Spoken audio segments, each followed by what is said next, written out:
두산 베어스 팀을 대표하는 프랜차이즈 스타이자 팀이 자랑하는 90년생 트리오 중 한 명인 허경민 선수는 1990년 8월 26일 강주광역시에서 태어났습니다.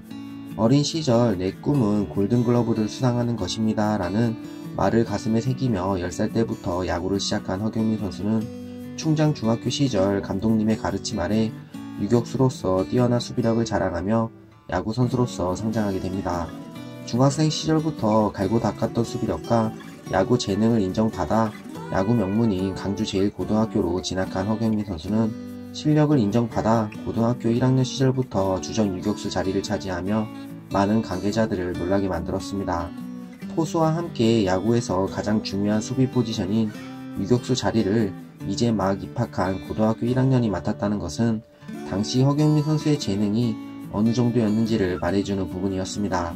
1학년 시절부터 유격수 자리를 차지하며 서건창 선수와 함께 키스톤 콤비로 활약한 허경민 선수는 고교 3학년이 되었을 때는 오지환, 안치호, 이학주, 김상수 선수 등과 함께 고교 5대 유격수 중 한 명이라는 평가를 받는 선수로 성장했으며 이런 뛰어난 활약을 인정받아 청소년 국가대표팀 멤버로 뽑히며 캐나다에서 열리는 세계 청소년 야구 선수권 대회에 출전하게 됩니다. 이학주 선수는 계약 문제로 대표팀에 합류하지는 못했지만 자신과 함께 5대 유격수라고 평가받았던 김상수, 오지환, 안치홍 선수와 함께 세계대회에 출전한 허경민 선수는 단 하나뿐인 주전 유격수 자리를 놓고 경쟁을 펼친 끝에 당당히 실력을 인정받아 주전 유격수 자리를 차지하게 됩니다. 이때를 회상한 김상수 선수는 저는 예선 네덜란드전 이후 계속 우익수로 나왔었습니다. 주전 유격수는 경민이었어요. 경민이가 지금도 그렇지만 그때 수비를 정말 잘했었습니다 라며 당시 주전 유격수 허경민 선수의 수비력이 어느 정도였었는지를 말해주었습니다. 주전 자리를 꿰찬 허경민 선수는 대한민국이 세계 청소년 야구 선수권 대회에서 우승을 차지하는 데 힘을 보태며 최고의 고교 시절을 보내게 됩니다.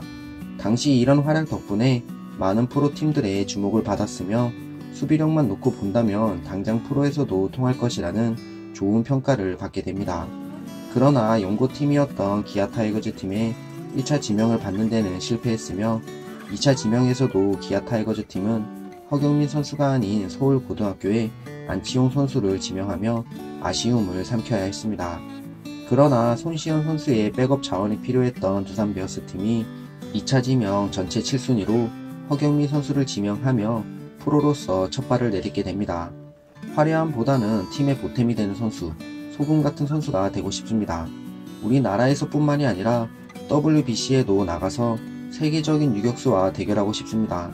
그리고 두산 베어스 팀이 한국 시리즈에서 우승하는 순간 제가 유격수 자리에 있는 것이 가장 큰 꿈입니다 라며 두산 베어스 팀에 입단한 소감을 전해주었습니다.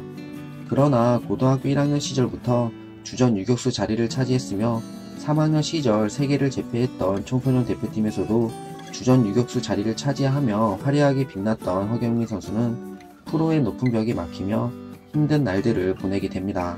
당시 두산 베어스 팀의 내야에는 김동주, 손시현, 고영민, 이원석, 최주환, 김재호, 이성열, 오재원, 이대수 선수 등이 버티고 있었으며 자신의 포지션이었던 유격수에는 주전 손시현 선수를 필두로 이대수 선수와 김재호 선수까지 포진하며 험난한 포지션 경쟁을 펼쳐야 했습니다. 결국 이런 두터운 선수층 때문에 데뷔 시즌 기회를 받지 못하며 2군에서 시즌을 마무리하게 됩니다.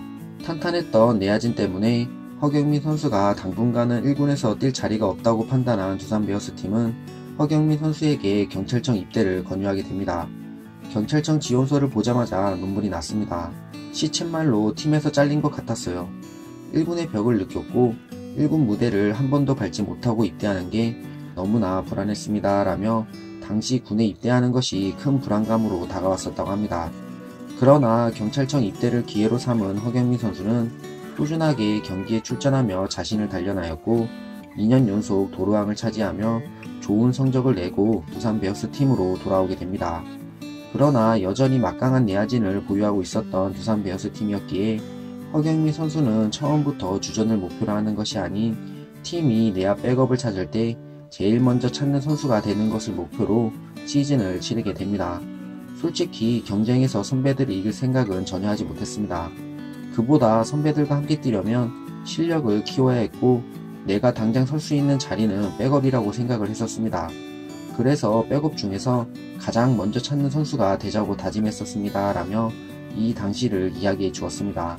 덕분에 많은 기회는 아니었지만 유격수와 이루수 백업으로 경기에 출전하기 시작한 허경민 선수는 2012년에는 92경기, 2013년에는 75경기, 2014년에는 105경기에 출전하며 백업 내야수로서 좋은 모습을 보여주었습니다. 그리고 맞이한 운명의 2015년 시즌, 가장 먼저 찾는 백업 선수가 되자라는 목표로 자신을 단련한 허경민 선수는 이원석 선수의 입대와 외국인 선수 잭 루치의 조기 퇴출, 그리고 부진한 모습을 보여주고 있었던 최주환 선수를 밀어내고 주전 3루수 자리를 차지하게 됩니다. 자신에게 찾아온 이 천금 같은 기회를 놓치지 않은 허경민 선수는 이 시즌 타율 3할 1푼 7리, 안타 128개, 타점 41점, 득점 65점을 기록하며 프로 데뷔 후 최고의 활약을 보여주었습니다. 게다가 포스트 시즌에서는 전경기에 출전해 단 2경기만을 제외하고 모두 안타를 쳐냈으며 총 23안타를 기록해 단일 포스트 시즌 최다 안타 기록을 세우게 됩니다. 이런 뛰어난 활약으로 두산 베어스팀이 14년 만에 한국 시리즈를 우승하는 데 힘을 보태게 됩니다. 2015년 시즌 자신에게 찾아온 기회를 자신의 것으로 만든 허경민 선수는 박성민 선수의 대체 선수로 국가대표팀에도 선발됐으며 프리미어 12 대회에 참가해 대한민국이 초대 챔피언이 되는 데 힘을 보태며 최고의 한 해를 마무리하게 됩니다. 운이 좋게도 외국인 선수가 아파서 출전 기회가 생겼습니다. 이후 출전할 때마다 안타를 치니 자신감이 생겼어요. 이제 1년 주전으로 활약했고 3년은 그 자리를 지켜야 남들한테도 주전으로 인정받을 수 있다고 생각합니다. 항상 백업이라는 절박함으로 시즌을 준비하겠습니다. 2015년 시즌을 기점으로 두산 베어스 팀의 주전 3루수로 올라선 허경민 선수는 2016년 시즌 정경기에 출전해 두산 베어스 팀이 통합 우승을 차지하는 데 힘을 보탰으며 이런 활약을 바탕으로 WBC 국가대표팀에도 뽑히며 자신의 재능이 만개했음을 팬들에게 알렸습니다. 그러나 주전으로 도약하고 맞이한 3년차 시즌에 타격 전 부분에서 전 시즌보다 떨어진 성적을 기록하며 위기를 맞이하게 됩니다. 군 전역 후 6년 만에 처음으로 연봉 삭감까지 경험하며 아쉬운 모습을 보여준 허경민 선수는 2018년 시즌을 앞두고 더 나은 선수로 발전하기 위해 타격 폼을 수정하는 모험에 나서게 됩니다. 그리고 이 모험은 성공으로 돌아오게 됩니다. 시범 경기 때부터 뛰어난 모습을 보여준 허경민 선수는 2018년 시즌 타율 3할 2푼 4리, 안타 167개, 홈런 10개, 타점 79점, 득점 85점, 도루 20개를 기록하였고 아쉽게도 팀은 한국 시리즈에서 패하며 준우승을 차지했지만 개인으로서는 자신의 꿈이었던 골든글러브를 수상하며 최고의 한 해를 보내게 됩니다. 정말 받고 싶은 상이었지만 그동안은 꿈도 꾸지 못했습니다. 그렇기에 올해는 꼭 상을 받고 싶었습니다. 수상을 기대하면서 이 골든글러브 시상식에 왔다는 것이 영광이었습니다.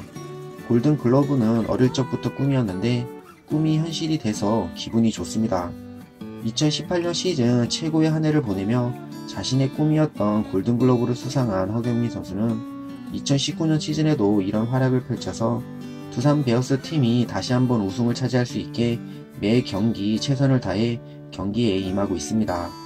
허경민 선수의 이야기는 여기까지입니다. 그러면 다음 영상에서 또 찾아뵙도록 하겠습니다. 감사합니다.